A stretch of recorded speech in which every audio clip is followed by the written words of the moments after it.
What na is the hindi pressure siya of, with the permission of Senator Judge and indulgence of Senator Judge Padilla, what is the pressure of Senator Judge Rafi Tulfo?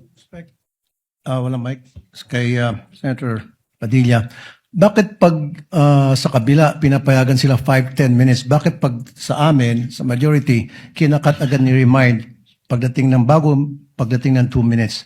I think nakakalata na kami. So dapat pag sinabing 2 minutes, 2 minutes. Pag sa amin sa majority, pag 2 minutes, pinipindot nito. 2-3 beses.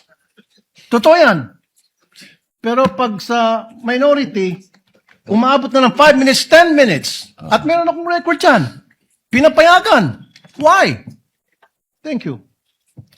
The comments of Senator Judge Rafi Tulfo is recognized. However, the chair would like to point out that in the impeachment court, there is no majority nor minority. We are all senator judges. And Senator Lacson earlier requested also an additional time to finish his point, which the chair allowed. That's why the chair reminded Senator Judge Padilla to wind up because his time already lapsed. Kaya nga, Mr. Presiding Officer, I'm sorry, I do have a lot of respect in you.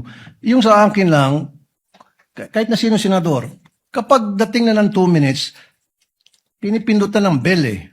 Ako ilang beses na ako nang pindutan ng bell. Nakakairita eh. Samantalang yung iba, hindi pinipindutan ng bell, umabot pa ng 5 minutes. I'm not referring to anybody here now.